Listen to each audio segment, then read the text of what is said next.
My name is Roman Mironov. I am originally from Russia, but I've been living in Canada, in Toronto, for the last 4 years. I am your friendly neighborhood porn detox coach, and I help people who want success to break free from porn addiction that is holding them from getting that success.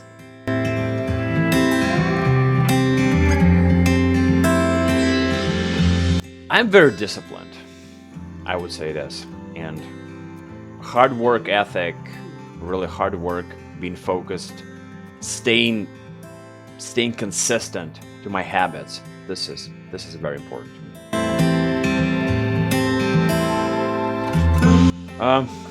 I have six toes on my left foot. I don't know why, but actually this is not true. And I cannot I cannot honestly think about something funny. Okay, one thing that I love to do is that on my own podcast, I challenge my guests to answer questions, random questions, being as funny as possible. So I would ask them a random question, just why did it rain on Thursday? And they're supposed to come up with a very funny answer.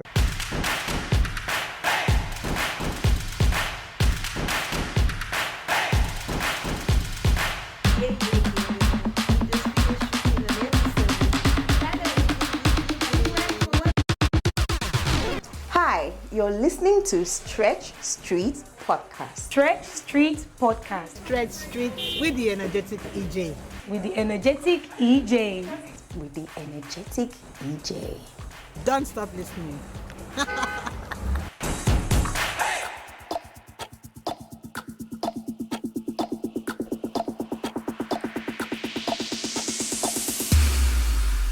All right, guys, welcome to this episode on Stretch Street Podcast. This is the energetic EJ, and today I have with me Roman, but you already met him and he already told you his name. So I'm going to call him by first name basis, Roman, and I am fascinated by his story.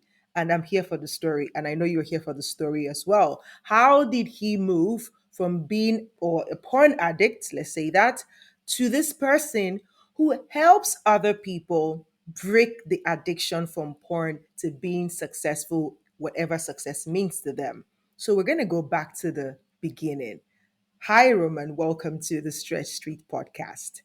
Hi Jay, Tell thank me, you so much for having me. you are welcome.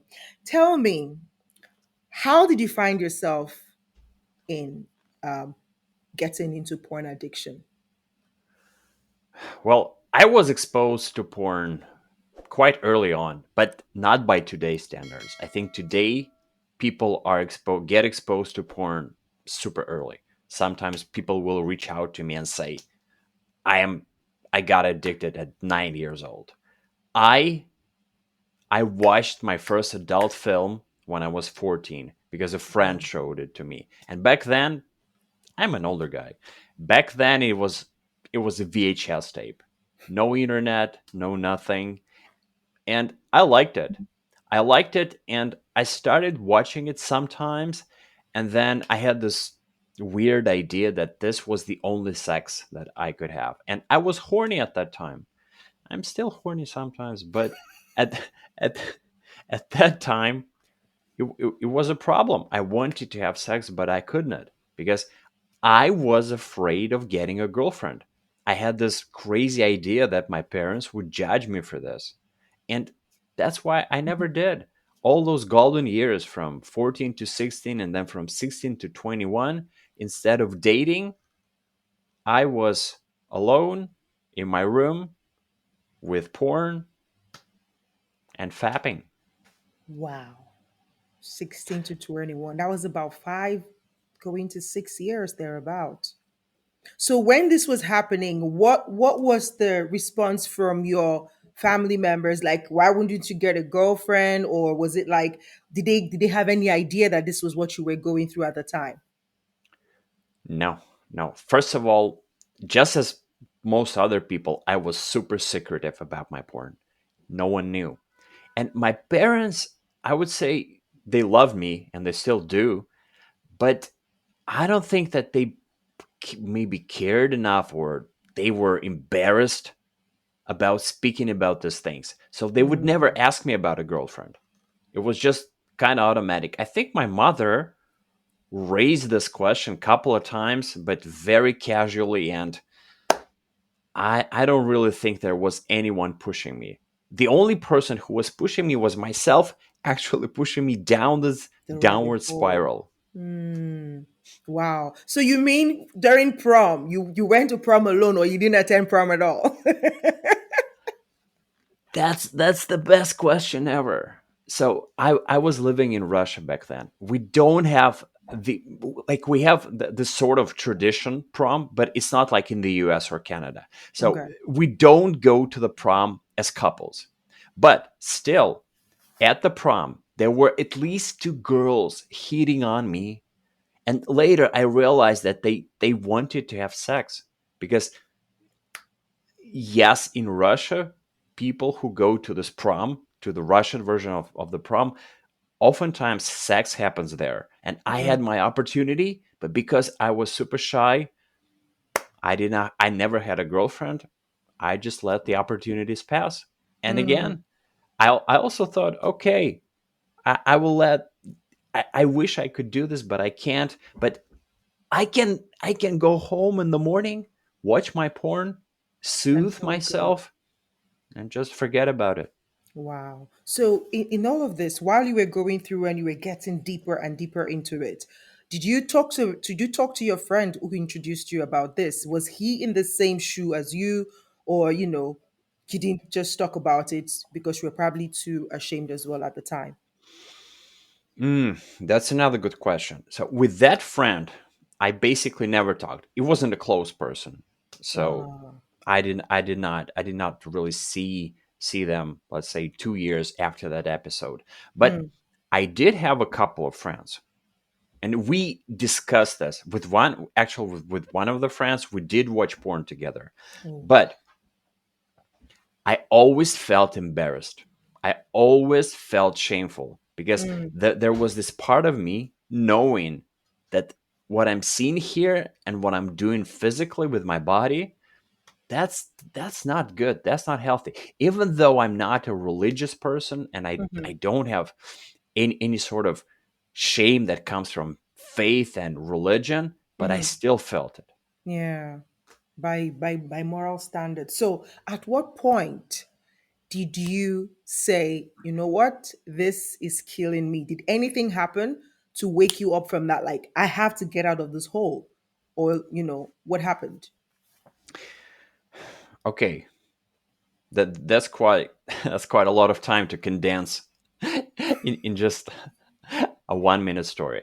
Anyway, so between 21 and 31, when I stopped, 10 years, I had a girlfriend and I was married. But because of porn and because of failing to learn all those skills during those golden years, I was bad in my marriage. Like BAD. Before I we never. before you go on in that, I'm sorry.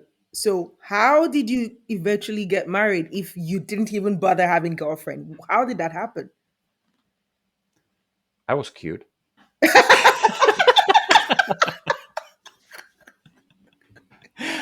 I like that one.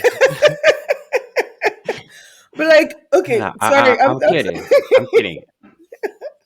I'm not. Yeah. What I'm asking is, if you couldn't, at the prime, when having a boyfriend or a girlfriend is a thing, like, oh yeah, I have a girlfriend now.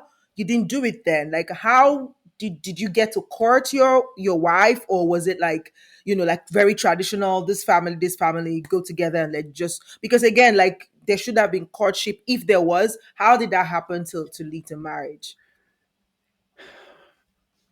Amazing question.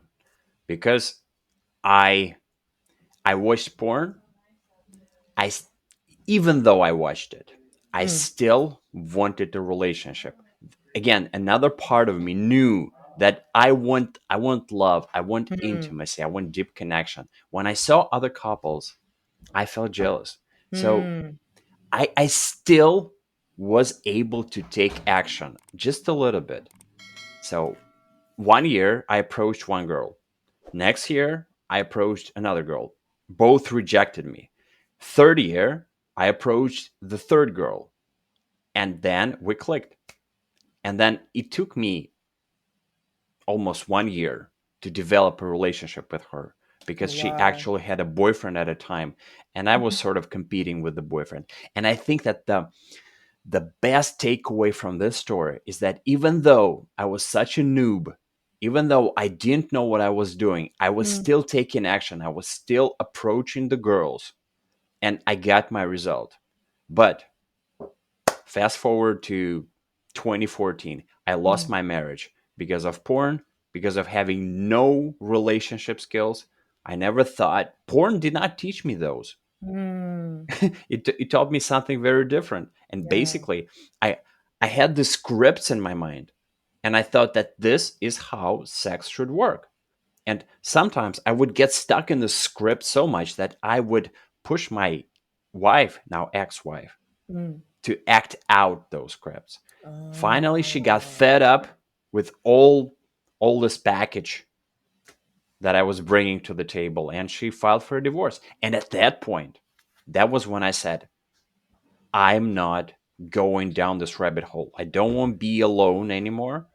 I Mm. don't want to, let's say, get in a new relationship and then fail it again because I did Again. not have the skills. Mm. And that's when I said, I need to quit porn. B, I need to work on my dating and relationship skills. Wow. So tell us about that story. This is the victory part now. And then as you share that, you can just point out the lessons that each period or each phase, taught you, or the lesson you came out with. Yeah. All right. So I did both in parallel, quitting porn, developing the skills. Hmm. Now, quitting porn was difficult. And I think this is the takeaway for anyone listening. It's not easy. Hmm. Breaking a habit that is so badly ingrained as porn. I've been addicted for 17 years. It's not easy. But if you keep going, if you keep applying the strategies, you have the commitment and you have some form of accountability. By the way, I did not have it. And that's why I made it difficult for myself. If you Hmm. stick to it, if you're patient enough, your brain will rewire. Porn is a habit, and we can't get rid of habits, Hmm. whatever they are. Hmm. That's the Hmm. first. With the dating and relationship skills, I got better. Even though I was already in my 30s, I was able to rewire my brain and actually teach myself those dating and relationship skills again by taking action. I would basically go out every day, talk to strangers, talk to girls, get their numbers, ask them out on dates, and then see where it takes me. And Hmm.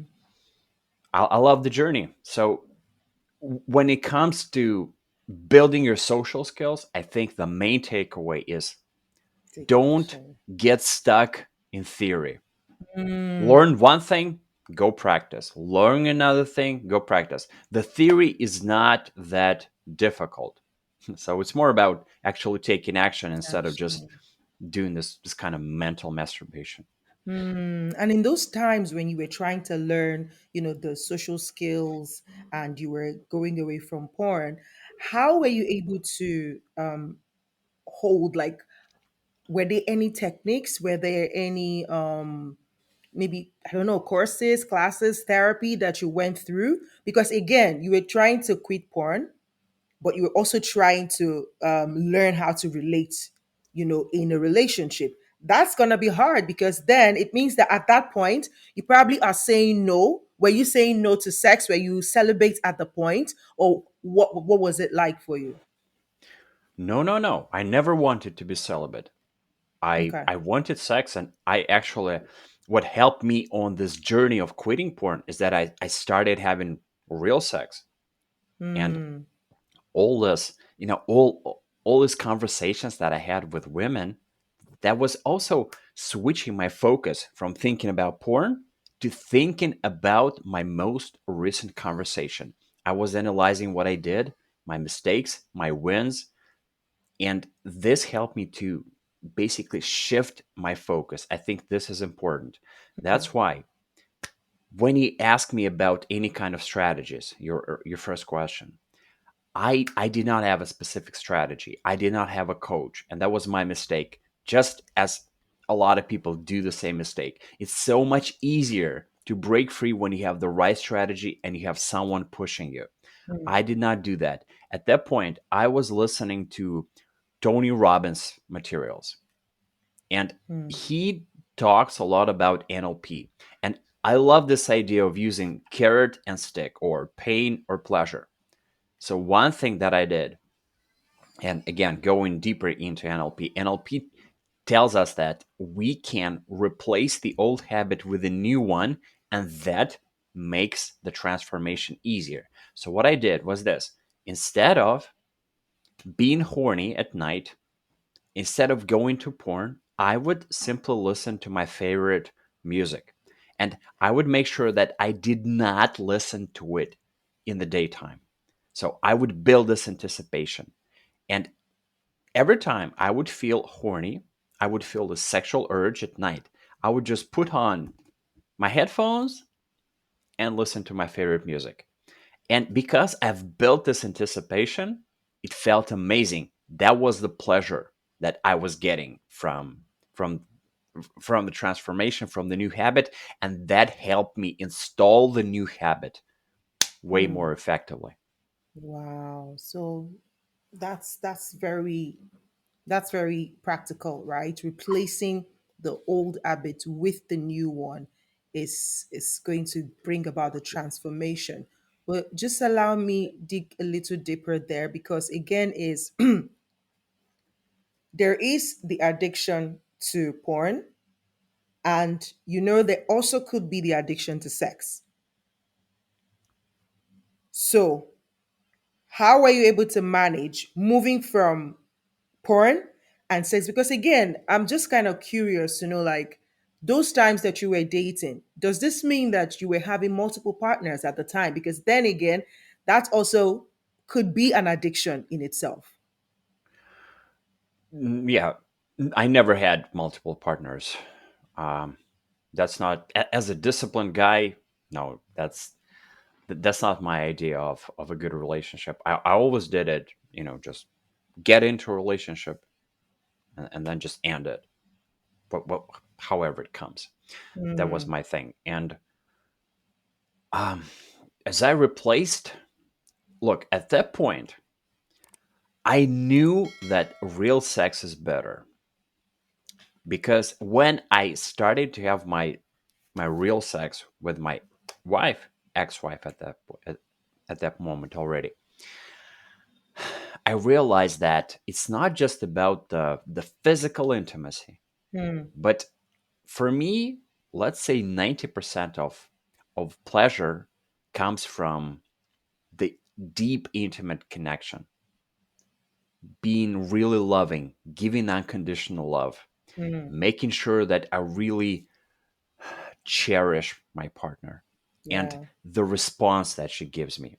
Mm, And I kept reminding myself of that in my marriage. I forgot about these feelings because we we're built like this. We lose this sense of newness in the relationship, and mhm, then we mhm. just focus on wanting more. And that wanting more for me translated into watching more porn. Porn. Mm, But then when my wife divorced me and I started developing the social skills, I kept this idea of real sex in my mind. That's what I wanted.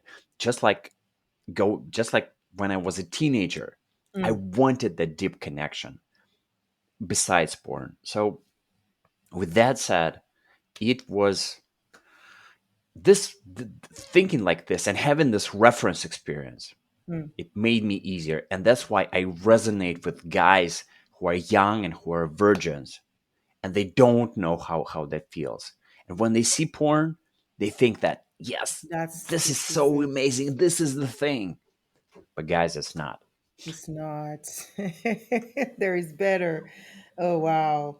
Fantastic story. So since you've come out of it, you now dedicated yourself. How has that journey been for you?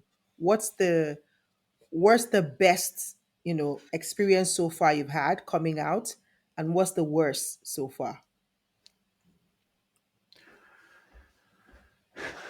I think my best experience, honestly, is that when I shared my story online, people resonated with it. They started to ask me for tools, for strategies, for motivation, and it's been an honor to be able to help. And when someone tells me that they've been using my materials for a long time and they've seen progress, and I was able to change someone's life in a very positive way, Mm, that's, I think for me, this is a 5-star honor. And you also asked about the worst experience. mm, My worst experience coming getting off porn. I don't know. It's been such an amazing journey ever since, and mm, now I really hate porn. I got myself to this point. So maybe the regret, mm, maybe thinking, looking back at my marriage and realizing that that was I'm a family guy. I'm very mm, traditional, super traditional values, and I have regrets about losing my first family. And with the awareness that I had after I weaned myself off porn, I realized that I could have prevented that. And my habits, my attitude, my being arrogant, thinking that I know it all, I don't need to develop in terms of building my relationship skills and really making sure that I meet my wife's needs, all of that just led to the destruction of my marriage. So that's why I say that it's better to do the right thing now, leave the hard life now, and then live the easy life, regretful later. life later, uh, instead of doing it otherwise. Where Yes. you choose the easy life now, those easy available dopamine spikes from porn, and then your life gets worse. And then you end up living the hard life. Mm, mm. Fantastic. Thank you so much.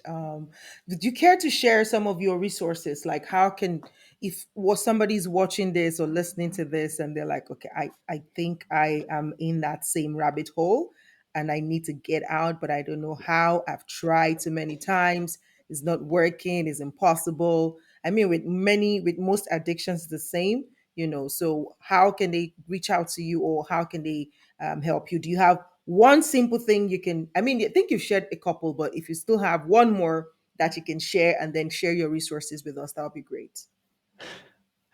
Okay, thank you for the opportunity. Based on what you said, building on that. So there is this person watching or listening to this, and they know that they have all this potential in them. They want to be successful. They want to have a girlfriend. They want to travel around the world. They want to go to Dubai. They want they want to wake up with a smile. They want to jump out of bed. But all of that is not accessible for them right now because porn is that anchor that's holding them back, Mm, not letting go. They tried many times. They're sick of relapsing. They're sick of making empty promises to themselves every time. And look, I am porn free for 8 years now. Many people did the same. Many people don't need porn as a coping mechanism anymore. It's not rocket science. You can use, you can follow the tracks that others left and you can get the same result. You can be that successful person as a result. And look, doing this, quitting this habit is not rocket science. And what comes next is even more difficult. When you are free, when you're ready to actualize all that potential, that's when you need actual willpower and discipline and someone pushing you. That's where life begins. So get there, and then with that power, reclaim the success that you deserve. Now, how to quit porn? Do this. Go to romanmironov.com/free, spelled as ROMANMIRONOV.com/free. Grab my free NoFap course. With this course, you get a structured program with daily videos and daily tasks, completely free. That helps most people quit porn addiction. It's the beginning of your transformation. Start it today. Don't wait. Don't make listening to this podcast just another infotainment session. Yes, maybe has given you motivation, but you also need to take action.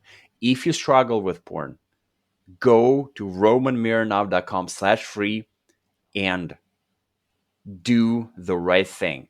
Look, 2 years from now, if you're still addicted, now you won't have any excuses, because if you did not take the course, that's what held you back from healing. So do the course now. Don't have the regret in 2 or 5 years. Don't waste the time. Love it. I love it. I love it. I love it. You heard it. If you are struggling with porn and you are tired of feeling guilty, you're tired of the shame, and you want to get out, this is your opportunity to get out. This is a proven system. It has helped Roman here. It has helped thousands of other people who have watched the same resource. And it's at your beck and call for free. The time you spend tapping and scrolling on Instagram looking for something to, give you a high, please use that same time to watch these resources. I'm going to leave the link in the description of this video as well as of the audio podcast. So please grab it. And if for any reason you feel like you need to talk, can they still reach out to you, Roman? Can anybody just maybe send you an email or something and talk to you? Is that possible? Yes, absolutely. And by the way, you sounded like you like the course so much that you're going to take it yourself. I'm just kidding. So when you go to that link, romanmironov.com/free, you'll also get on my email list, and then we'll talk, and I'll see Wow. how I can help you personally.